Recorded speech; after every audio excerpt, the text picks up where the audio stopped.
잠깐 기도하겠습니다. 하나님 은혜를 감사합니다. 주님께서 이 시간 우리와 함께 하시며 우리로 하나님의 말씀과 은혜 가운데 설 수 있도록 인도해 주심을 감사를 드립니다. 하나님 귀한 자리 우리를 부르셨사오니 이 말씀으로 우리를 깨우쳐 주시고 우리가 이 말씀을 통해서 힘을 얻게 하시며 방향을 정하고 하나님께서 우리에게 주신 길을 걸어갈 수 있도록 지켜 주시옵소서. 하나님 앞에 나왔습니다. 말씀 앞에 섰습니다. 듣겠나이다. 성령 하나님께서 우리의 마음에 감화 감동하시며 역사해 주시옵소서.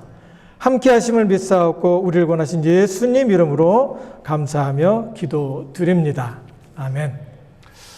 오늘은 호세아 2장 14절에서 15절 그리고 잠언 29장 25절에 있는 말씀을 놓고 여호와를 의지하는 자는 안전합니다 라는 말씀을 나누려고 합니다. 여호와를 의지하는 사람은 안전하게 살 수 있어요. 한번 따라해 볼까요? 여호와를 의지하는 자는 안전합니다. 네, 집에 가서 서로 한번 확인해 보시기 바랍니다. 오늘 들은 말씀 외우고 있는지. 네, 오늘 이것만 가져가도 거의 다 가져가신 겁니다. 네. 제가 말씀드리려고 하는 것은 여호와 하나님을 의지하면 안전하다는 거예요. 우리는 정말 안전하기를 원합니다. 그래서 더 열심히 일하고 더 많이 관계를 가지려고 하고 미래를 대비합니다. 가정의 안전을 위해서, 평화를 위해서, 잘 살기 위해서 우리 자녀들 왔는데 좋은 거 보여줘야 되고 좋은 데 가봐야 되고 그리고 좋은 사람들 만날 수 있도록 환경을 만들어주는 것이 부모의 역할이죠. 그리고 안전을 위해서 우리가 살아가려고 하고 미래를 놓고 준비하는 것이 우리들의 모습입니다. 고멜이라고 하는 사람이 이 호세아에 나오는데 이 호세아를 통해서 하나님께서 말씀을 하시고 그 고멜을 이제 만나서 이제 고멜과 이제 결혼을 하죠. 그런 내용, 왜 결혼을 하게 됐는지, 어떻게 결혼을 하게 됐는지, 결혼한 후에 그들의 갈등은 무엇이었는지, 그리고 또 하나님께서는 그들을 통해서 무엇을 말하려고 하는지를 이야기하려고 하는 것이 호세아에 있는 내용의 말씀입니다. 여기에 등장하는 고멜이라고 하는 여자 역시 열심히 살았습니다. 그런데 돈이 너무 없었어요. 그래서 돈 좀 벌어서 포도원도 사고 농장도 사는 거죠. 집안도 한번 일으켜볼까 하면서 몸부림을 치면서 살았습니다. 그런데 몸부림을 치며 살면 살수록 수렁에 빠져가는 자신의 모습을 볼 수 있었습니다. 더 불안해지고 더 긴장되고 더 공허해지고 더 무가치해지는 자신의 모습을 발견하는 것뿐입니다. 여러분 어떠세요? 좋은 것을 해야 되는 이유, 잘 살아야 되는 이유, 열심히 살아야 되는 이유, 성실하게 살아야 되는 이유, 시간을 아껴야 되는 이유, 좋은 돈을 아끼고 돈을 벌어야 되는 이유가 있잖아요. 그런데 하면 할수록 시간을 내고 내 몸을 바쳐서 올인을 하면 할수록 고생스러워요. 웃을 때도 있지만 고생스러울 때가 더 많다는 거죠. 그래서 말씀을 드리는 겁니다. 여호와를 의지하는 자는 안전하다는 거예요. 아멘. 여호와를 의지해야 되는 이유가 있습니다. 우리가 사람이나 피조물, 다른 피조물을 의지하면 결코 안전하지 않다는 겁니다. 사람을 지으시고 피조물의 주인 되신 하나님, 피조물을 지으신 하나님을 의지하게 되면 안전하다는 거예요. 여기 두 가지 이유를 본문에서 찾아볼 수 있는데요. 첫 번째 여기서 말하려고 하는 것은 사람이나 다른 것, 피조물을 우리가 의지할 때에 결국 그것은 우리의 발목을 잡는 올무가 되더라는 겁니다. 아유, 제 자녀들도 친구가 없어요. 나는 외로워. 진짜 마음에 맞는 친구가 하나도 없어. 왜 없겠어요? 네, 그럼에도 불구하고 많은 친구들 속에서 외로움을 느끼는 것이 우리 현실입니다. 같이 놀고 웃고 그럼에도 불구하고 가까운 줄 알았는데 배신하고 또 나중에 내 발목을 잡는 사람들이 가까이 있었던 사람들입니다. 그리고 내가 그렇게 믿었던 돈도 헤아려 보니까 많이 나를 통해서 지나간 건 같은데 뭐가 남았나라는 걸 생각해 보면은 별로 없는 것 같아요. 예, 그게 우리의 현 주소입니다. 그래서 성경을 통해서 이 호세아를 통해서 우리에게 말씀하시는데 그 교훈이 뭐냐면 사람이나 다른 것은 결국 올무가 된다는 거예요. 고멜은 생존을 위해서 집안을 피우고 집안을 세우기 위해서 그리고 고상한 직업을 찾았습니다. 그 당시에는 고상한 직업이 뭐였을까요? 제일 인기 있는 직업이 암만해도 신전이었고 거기서 일하는 사제들이었습니다. 그 사람이 살고 있었던 그 땅에 바알 신들이 있었는데 그 바알 신전이 어마어마해요. 그리고 너무너무 고상해요. 근데 거기에서 일하는 사람들은 하얀 가운을 입고 뭐 아주 신성하게 일을 하는 거예요. 그리고 많은 사람들이 그 사람을 제사장들을 존중하고 존경을 합니다. 고멜이 생각하기에 정말 살아내기 힘든 그런 삶 속에서 고상한 직업을 찾을 때 그 신전에서 일하는 것은 어떨까라는 생각을 했죠. 고멜은 돈이 없었고 돈이 없는 여자 그리고 집안도 없는 여자 이 사람이 그나마 편하게 갈 수 있는 길은 그 신전에서 일하는 일입니다. 왜 그러냐? 그 신전에는 신녀 제도가 있어요. 신녀.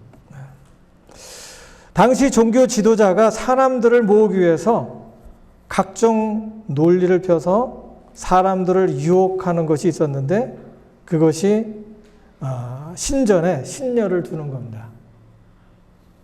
그래서 하나님의 율법은 이방신을 섬기지 말라고 그러죠. 근데 이 사람들은 신이 있는 신을 섬기는 게 아니라 없는 신을 섬기는 리더들은 뭐를 만드냐? 사람들을 모으기 위해 수단 방법을 쓰지 않는다는 겁니다.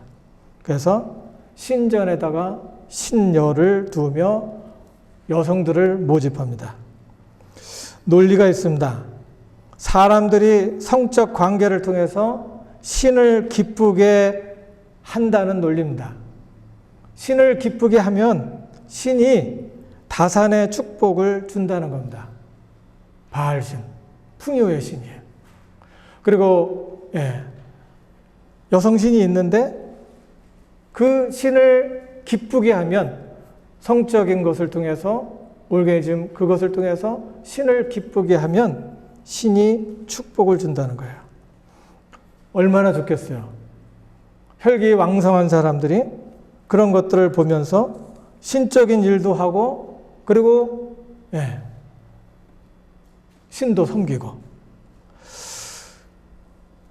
그래서 고멜은 그것을 선택합니다. 그걸 우리가 어떻게 아느냐? 고멜이 여기 성경에 보면은 이제 그 어떤 그 딸이라고 나와 있는데 여기 그 디블라임의 딸이라고 하는데 여기 디블라임이라고 하는 것은 뭐냐면은 건포도 과자를 말합니다. 지금처럼 과자가 많지 않았기에 그때는 포도를 말려갖고 건포도를 만들어서 그 건포도 과자를 통해서 신전에 올렸어요. 그리고 그것을 예배가 끝나면은 그것을 먹는 겁니다.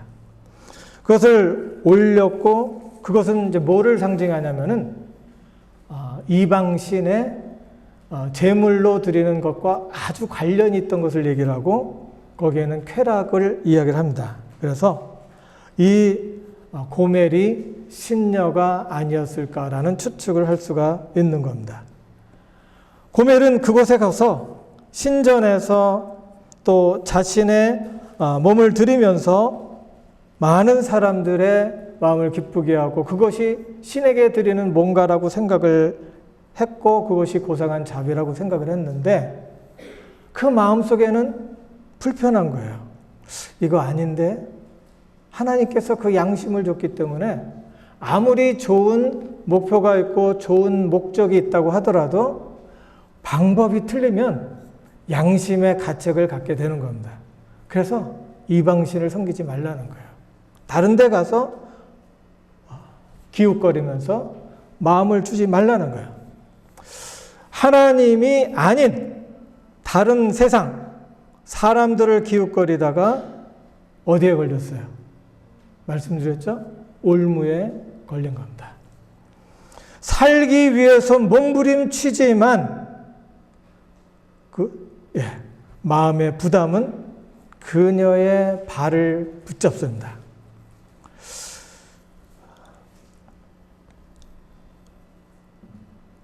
열심을 다해서 진심을 다해서 최선을 다해서 그는 살려고 했고 그것이 가정을 일으키는 선한 일이었고 자신이 살아낼 수 있는 선한 일이었지만 방법이 선하지 못해서 발목이 잡힌 겁니다.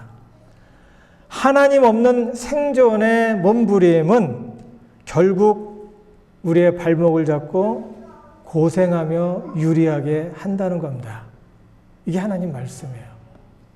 그래서 하나님께서는 우리에게 율법 말씀을 통해서 이렇게 살아라, 이러면 안 된다 라고 이야기를 하고 있는 겁니다.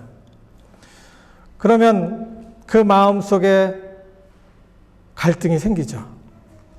그 갈등의 깊은 문제가 뭐냐면은 내면에 있는 깊은 수치심입니다. 두려움입니다. 자신을 파괴하고 있는 이 내면의 깊은 수치심은 자신을 파괴할 뿐만 아니라 모든 관계를 파괴한다는 거예요. 하나님을 마음에 두지 않고 내가 본능적으로 생존하기 위해서 내가 잡은 것은 결국 내 내면 속에 깊은 수치심으로 남아서 나 자신의 self-esteem, 자존감을 파괴시키고 관계를 파괴시킨다는 거예요. 이런 소리 들어봤죠? 에이, 버린 몸. 뭐 이런 소리 하는 사람 들어봤죠? 에휴, 버렸어. 내 인생 다 끝났어. 종쳤어. 에이, 버린 몸. 그냥 살자. 라는 생각을 할 때가 있어요. 하나님은 호세아를 통해서 고생하고 유리하는 고멜에게 손을 뻗치십니다. 호세아에게 너는 가서 음란한 여인을 아내로 삼아서 그 여인에게 음란한 자녀를 낳으라고 명령을 해요. 세상에 성경 말씀에 어떻게 그런 말이 있을 수 있습니까? 라고 이야기할 수 있죠. 근데 성경에 그 말이 있어요. 하나님이 호세아를 부르시고 호세아에게 너는 음란한 여인을 찾아서 음란한 자녀를 낳으라고 이야기하는 거예요. 호세아는 음란한 문화라를 신성시하는 바알 신전에서 섬기는 고멜을 만납니다. 그곳에 음란한 것들이 많이 일어나니까 하나님의 명령을 받은 호세아는 그 신전을 찾아가죠. 그러지 않아도 신전을 바라볼 때 답답하고 한심했어요. 저걸 종교라고 믿고 있느냐. 저걸 믿고 저렇게 놀아나는 것들을 사람들이 이렇게 좋아하는데 예. 그렇게 되면 어떻게 돼요? 가정이 망가지잖아요. 망가지는 거잖아요. 그러니까 그렇게 답답하고 있었던 그런 상태에서 하나님께서 호세아에게 말할 때 거기 가서 지나가는 사람들을 봅니다. 그때 고멜을 만난 거예요. 호세아는 고멜을 보면서 바로 이 사람이구나 라고 생각을 했던 거죠. 왜 그랬을까요? 고멜의 눈빛 속에는 처절함과 우울함이 있었고, 그는 제대로 사람의 눈을 바라보지도 못했고, 그는 제대로 그 미래에 대한 소원을 갖고 소망을 갖고 있지 못했던 그런 사람, 그 사람의 눈이 보였던 거예요. 그 눈은 외롭고 쓸쓸했고 고독했고 그리고 포기한 눈빛, 사람들의 눈을 쳐다보지도 못하고 땅만 쳐다보는 눈빛, 마음에 트라우마가 있는 그런 눈빛을 본 거예요. 호세아는 고멜에게 접근했습니다. 그리고 고멜과 사귀면서 호세아는 고멜에게 접근을 했죠. 그래서 어느 날 그렇죠. 접근을 하고 있었던 그때 고멜도 호세아가 좋았어요. 왜 그랬을까요? 호세아의 눈빛도 음침했을까요? 아니겠죠. 호세아 눈빛은 어땠을까요? 순수한 눈빛, 사람에 대한 열정, 진정한 사랑, 이런 것들이 보였던 거예요. 그래서 마음이 열렸고, 그리고 시간이 되어서 이제 호세아는 누구한테? 고멜한테 청혼을 합니다. 그때 받아들입니다. 이 사람이라면 내 인생을 바꿀 수 있겠구나라는 생각에 행복하기 위해서 그 청혼을 받아들이죠.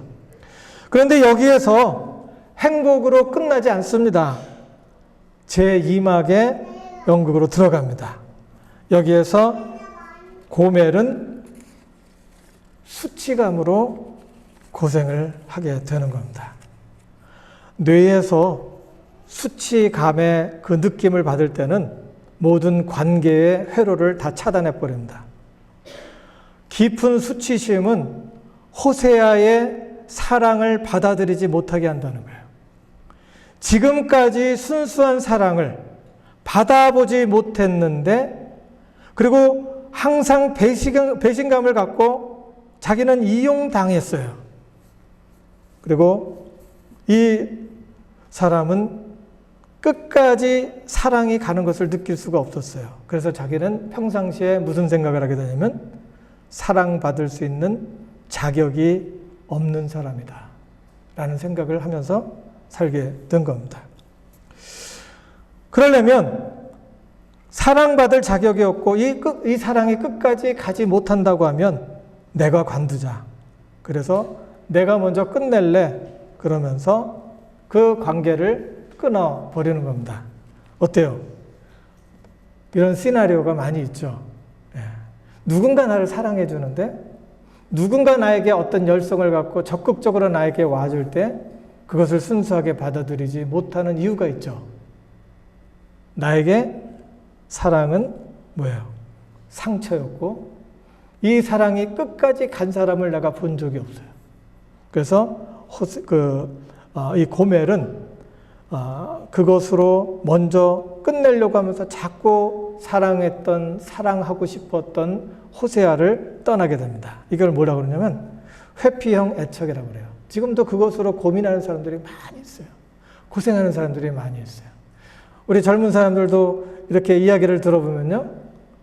끝까지 갈 것 같은데 남자가 확 돌아서고 안 나타나요. 싹 없어진다든지, 그리고 여자가 없어진다든지, 이렇게 해서 끝까지 가지 못하고 망가지는 끝나는 경우가 상당히 많죠.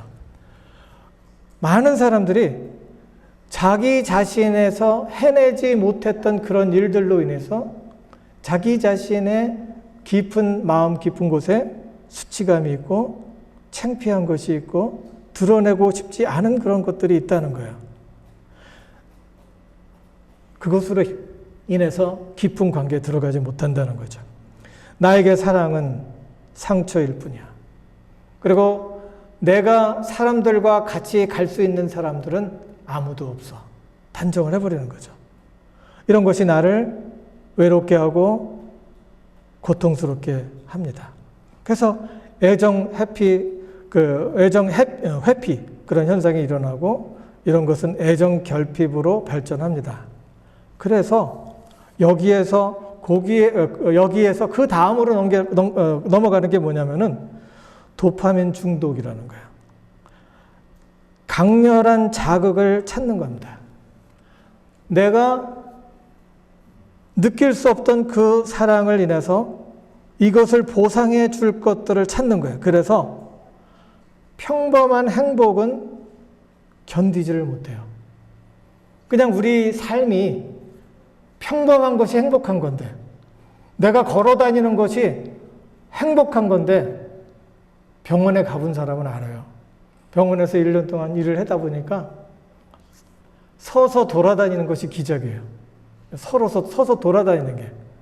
숨 쉬고 있는 게 기적이에요. 어떤 사람은 자기가 숨을 못 쉬어갖고 기계 옆에다 놓고서 숨 쉬는 사람도 있어요. 예. 평범한 행복을 견디지 못하고 자극을 찾아서 돌아다니는 거예요. 그걸 도파민 중독이라고 그래요. 고멜에게 도파민 중독은 자극적인 사랑을 줄 수 있는 사람들이었어요. 그래서 결혼하고 애까지 낳았는데 자극적인 사랑을 줄 수 있는 남자들을 찾아다닙니다. 집을 나갔어요. 예. 어떤 분은 이것이 내 얘기 하는 거 아니냐 이렇게 생각할 수 있는데 전혀 그런 거 아니에요. 예. 하나님 말씀이 이런 것까지 이야기를 하고 있어요. 왜? 우리가 평범한 행복을, 그 평범한 삶 속에서 행복한 것을 느끼게 하려고. 자극적인 사랑이 아니라는 거. 예. 이런 사람을 찾아다고 집을 나가버렸어요. 그때 하나님께서 다시 손을 펼칩니다. 예, 여호와를 의지해야 되는 이유가 뭐예요? 첫 번째는 뭐예요? 첫 번째는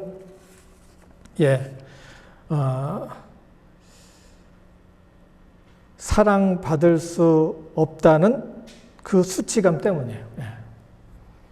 예수님이 안전한 이유, 호세아를 통해서 알려주는 것은 나는 사랑받을 만한 가치가 없다라고 생각하는 그런 이유, 그리고 또 그것으로 인해서 도파민 중독에 빠질 수밖에 없는 그런 이유가 나를 불안하게 하고 두렵게 한다는 거예요.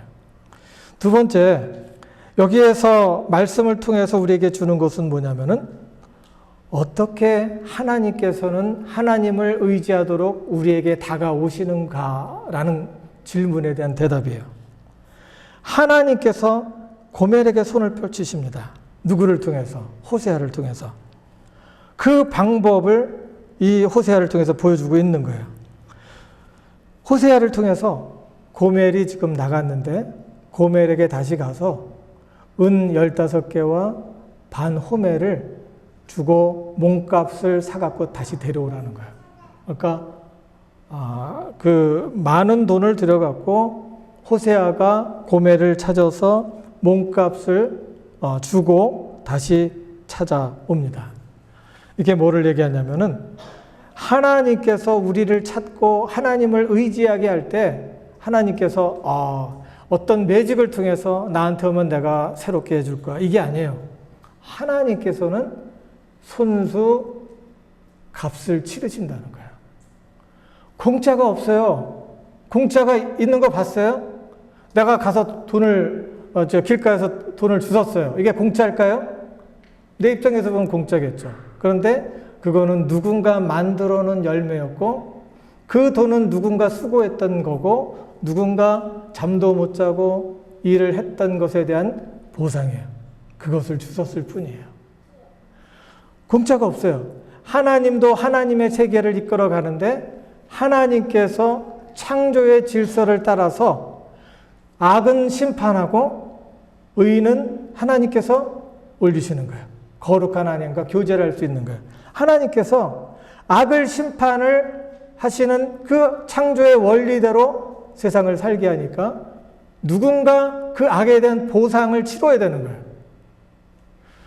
내가 지금 감옥에 갈 입장이 됐어요. 돈을 내면은 감옥에 안 들어갈 수도 있잖아요. 그 자본주의가 그러잖아요. 보상금을 내고서 돈을 치르고 감옥에 안 들어갔어요. 그러면 그 보상금은 어디서 나왔냐는 거예요. 누군가 땀 흘린 수고의 대가예요. 아버지가 될 수 있고 또 주변에 있는 사람, 너 그런 사람이 될 수 있죠. 하나님께서는 값을 치르신 거예요. 누구를 통해서? 아들을 보내셔서 악을 악으로 심판을 받게 하신 거예요. 누구를 대신해서? 나를 대신해서. 호세아를 통해서 고멜을 데려올 때 공짜가 아니에요. 거기에 대한 법을, 심판을 치르시고 데려온 거예요. 치르게 하고. 그게 은 15개와 반 호멜이에요. 값을 치르시고 다시 오신다는 거예요. 고멜의 혐오스러운, 고멜을 볼 때 혐오스러운 죄인으로 보는 것이 아니라 하나님을 떠나 망가진 처참한 모습을 하나님은 보시는 거예요. 나도 마찬가지예요. 여기 거룩해 보이고 착해 보이고 선해 보이고 법 없이도 살 수 있는 것 같지만 양심에 손을 얹고 생각해 보세요. 나는 의롭습니까? 성경은 그래요. 의인은 없나니 하나도 없다는 거예요. 작은 것 하나 그 죄를 놓고서도 심각하게 생각하며 하나님 나는 죄인입니다 라고 하는 사람은 복받을 자격이 있는 거예요. 하나님과 교제할 수 있는 거예요. 하나님께서 값을 치르고 우리를 부르실 때 우리는 그 값을 치르신 하나님을 인해서 내 마음이 행복할 수 있는 겁니다. 하나님은 우리를 보실 때 혐오스러운 죄인이 아니라 하나님을 떠나서 망가진 처참한 모습을 보고 있기 때문에 하나님께서는 호세아를 통해서 부르신 겁니다. 두 번째는 하나님께서 부르시는데 저기 보면은 내가 저를 계유하여 거친 들로 데려가서 라고 말을 했죠. 계유한다는 것은 꼬인다는 말도 꼬신다는 그런 내용도 들어있는 단어입니다. 좋은 말로 회유해서 생각하게 하고 그 마음에 감동을 주면서 선택하게 하는 거예요. 하나님이 우리를 괴뢰로 보고, 괴뢰가 꼭두각시로 보고 우리를 이렇게 해라 저렇게 해라 하지 않고 하나님이 선택할 수 있는 의지를 주셨고 하나님 앞에서 선택하는 그런 모습을 통해서 하나님께서 우리를 인도하시는 거예요. 생각하게 하고 우리를 데려가서 같이 하나님과의 관계를 갖는 거예요. 내가 누구다? 내가 너를 위해서 무엇을 하고 있고 너와 행복하기를 원한다. 나는 너의 창조주다. 너의 아버지다. 라는 것을 이야기하면서 어디로 데려가요? 거친 들로 데려가는 겁니다. 광야예요. 광야에 많은 사람들이 있을까요? 신전에는 많은 사람이 있었어요. 화려한 것들이 있었어요.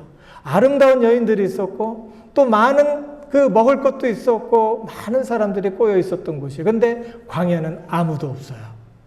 아무도 없는 곳, 모든 것이 차단되어 있는 그런 상태에서 하나님의 눈을 마주쳐 볼 수 있는 그곳으로 데려가신다는 거예요. 바로 하나님께서는 우리를 인도하시는데 하나님이 우리를 위하여 손을 뻗치시는데 값을 치르신다는 거예요.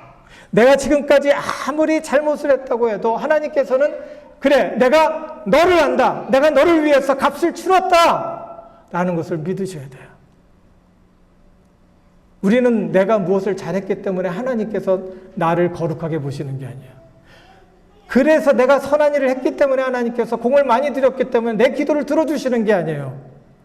그럼에도 불구하고 하나님께서 나를 불쌍히 여기시며 스스로 아들이 값을 치르게 하시고 그리고 내가 하나님과 교제할 수 있도록 나를 초청해 주신 거예요. 그것이 법정이 아닙니다. 광야로 데려갔다는 거예요. 옳고 그름이 아니라 광야에서 눈길을 마주치며 관계를 갖기를 원하는 거예요. 대화하기를 원하는 거예요. 여러분 얼마나 많은 시간을 하나님 앞에 드리며 하나님과 대화를 하고 있습니까? 그 하나님은 그 하나님이 아니라 나의 하나님이 되는데 뭐를 통해서? 말씀을 통해서 나의 하나님이 되는 거예요. 하나님은 어떤 분인가? 이 하나님 앞에 기도했더니 하나님께서 어떻게 응답하시더라? 하나님께서 지금까지 나와 어떻게 함께 하셨다는 것을 듣고 나의 퍼스널 릴레이션십을 갖고 있는 겁니다. 세 번째는 함께 알아가는 시간을 주신다는 거예요. 지난주에 우리가 함께 했죠. 여호와를 알자. 힘써 여호와를 알자. 노력을 하는 거예요. 하나님께서 나에게 어떻게 일하실까? 내 가운데 어떻게 지금 살아계시는가를 생각하면서 관찰하면서 하나님, 창조자 하나님께서 이곳에 계시잖아요. 라면서 그 속에서 하나님 앞 스트러글 하면서 하나님을 찾는 거예요. 여기서 세 번째로 보여주는 것은 하나님을 의지할 때 주어지는 것이 있다는 거예요. 그게 안전이죠. 뭐예요? 거친 들로 데려가서 말로 위로하고 거기서 비로소 저의 포도원을 저에게 주고 악을 골짜기로 소망의 문을 삼아 주리니, 뭐냐면은 지금까지 고멜은 자기 손으로 수단과 방법을 가리지 않고 살아보려고 해서 포도원을 샀어요. 자기 소유로 만들었어요. 그런데 정작 시간이 지나서 그것을 뺏긴 거예요.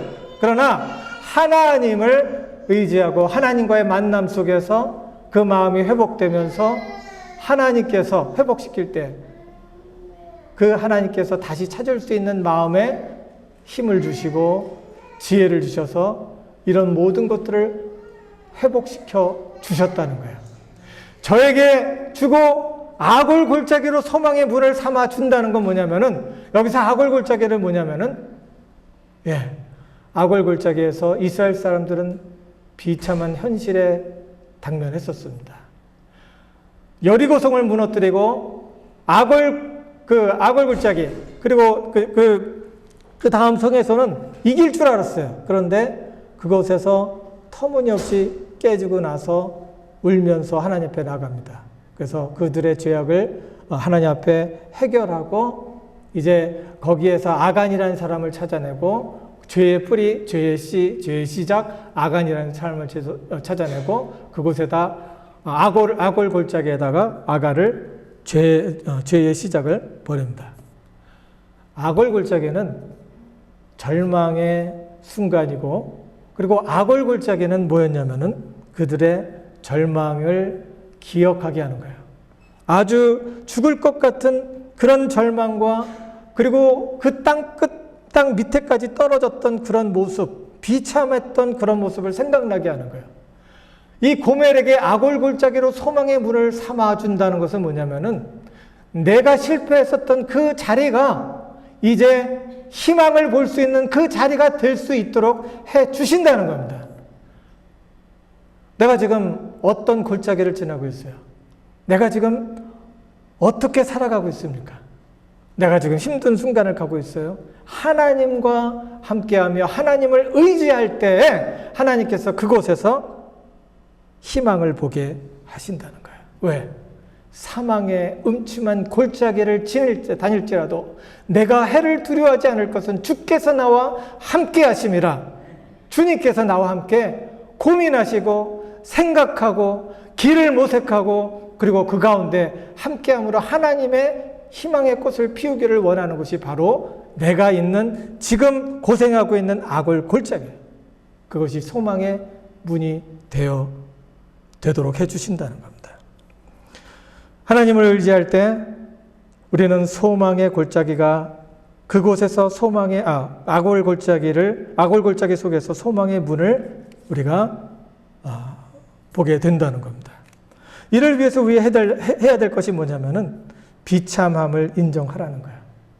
내가 하나님을 떠나서 선택해서 오는 이 비참함, 내가 하나님을 떠나서 선택함으로 내 인생이 힘들고 이거 저거 생각나면서 고민스럽고, 그리고 내가 무가치한 것, 내가 수치스러운 것, 이런 것들이 나의 잘못된 선택에서 왔습니다 하고 하나님 앞에서 그냥 인정하라는 거예요. 도망다니지 말라는 거예요. 그리고 그곳에서 슬퍼하는 거예요. 하나님, 내가 이런 사람입니다. 그리고 하나님을 인정하라는 거예요. 하나님이 누구예요? 천지를 지으신 하나님. 내 인생의 악을 골짜기를 소망의 문으로 바꾸어 줄 수 있는 하나님. 그 하나님을 인정하고 하나님께서 선한 길로 인도하실 거라는 기대감을 가지라는 거예요. 이게 믿음입니다. 아멘. 할렐루야. 그리고 하나님을 알아가겠습니다 하고 하나님을 알아가는데 시간을 투자하라는 거예요. 고멜의 두려움과 절망의 고멜의 두려움과 절망이 하나님 안에서 치유되기를 원합니다. 사람을 두려워하지 말고 환경을 두려워하지 말고 하나님을 의지하시기 바랍니다. 하나님을 의지하면 안전합니다. 아멘. 기도하겠습니다. 하나님 은혜를 감사합니다. 주님께서 이 시간 우리와 함께 하시며 우리로 주님을 찾게 하시고 하나님 그 하나님께 의지할 때 우리가 안전함에 대해서 상고하게 하시니 감사합니다. 하나님 의지할 수 있도록 인도하시고 하나님 앞에서 1대1로 대면하며 나의 연약한 것, 나의 열등함을 고백하고 나의 절망을 고백하고 하나님을 나의 주로, 우리 주 예수 그리스도를 나의 주로 인정하는 우리의 삶을 통해 소망의 문이 열림을 보게 하여 주시옵소서. 하나님 은혜를 감사합니다. 말씀을 주시니 감사합니다. 이 말씀으로 오늘 하루부터 다시 시작되는 소망의 길을 걸어갈 수 있도록 지켜 주시옵소서. 하나님 감사드리며 우리를 권하신 예수님 이름으로 감사하며 기도드립니다. 아멘.